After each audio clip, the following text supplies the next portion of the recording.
이명박 대통령이 1월 10일 중국 단양 부인사에서 열린 3월 원각 대조사 탄신 98주년 법요식 축사에 다음과 같은 언급이 있었습니다. 모든 국가적 사안에 대해 작은 이익을 앞세우는 소화적 사고와 지역 분할의 정치 논리에서 벗어나 국가 백년대계와 나라 전체를 먼저 생각하는 성숙한 국민의식이 필요하다.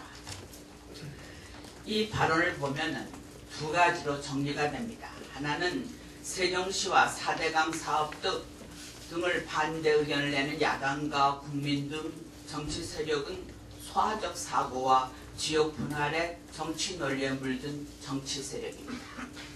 반면에 이명박 대통령과 찬성론자는 그런 것을 초월해서 국가 백년대계와 나라 전체를 먼저 생각한 애국 논리에 가득 찬 세력이라는 그런 대립 논리, 흑백 논리의 위험성을 보여주고 있습니다. 위험한 우월감입니다. 이런 위험한 우월감이 깃든 논리에 물들어 있기 때문에 20번씩 원한대로 추진한다고 약속한 자신의 공약, 국민의 신뢰를 쉽게 저버릴 수 있었습니다. 세종시 수정안을 내놓게 된 것은 어떤 의미에서 이명박 대통령의 이런 사고 체계의 산물이라고 볼 수가 있습니다. 세종시 수정안에 대한 찬반 여론조사가 나오고 있지만은 분명한 사실은 첫째, 정치적 약속과 국민의 신뢰를 내팽개친 결정입니다. 국가적으로, 역사적으로 심각한 손실입니다.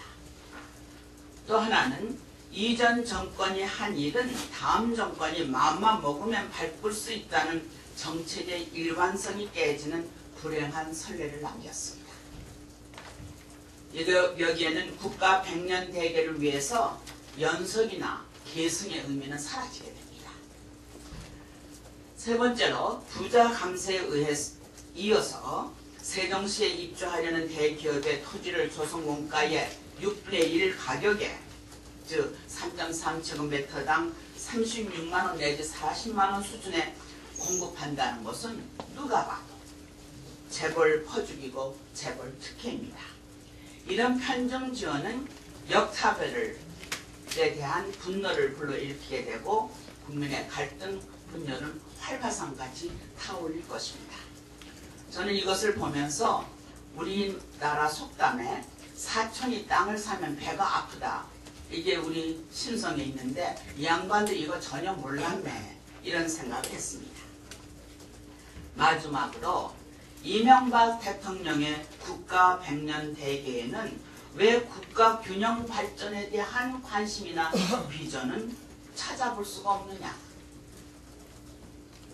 이런 질문을 던지면서 국민의 뜻과 대립되는 흑백 논리로 국정을 운영한다고 하면은 앞으로의 국정 운영은 더 위험스럽고 더 불행하겠다는 생각을 안 가질 수가 없습니다. 이런 점을 한나라당과 정부는 기억을 해야 할 것이라고 생각이 됩니다. 야당들과 시민단체가 어제 그 연합과 단일화 논의를 개시한 것을 환영합니다. 연합이 성공하려면 강력한 제1야당의 중심이 서야 합니다. 김대중 전 대통령께서 지속적으로 야권 통합을 추구한 것도 그리고 노무현 전 대통령께서 민주당 간판으로 지역주의와 계속 맞서온 것도 그 때문입니다.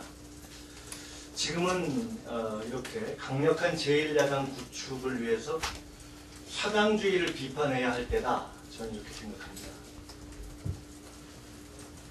정동영 의원이 깔끔한 사과 한마디 없이 복당을 밀어붙이는 것, 그리고 추미애 의원이 본인이 황당한 일을 해놓고서 당의 책임을 전가하는 것, 유시민 전 장관이 명분 없이 분열하면서 사실상 사당을 만드는 것, 이 모두가 당과 민주세력보다는 개인을 앞세우는 사당화이고 사당주의다. 저는 이렇게 봅니다.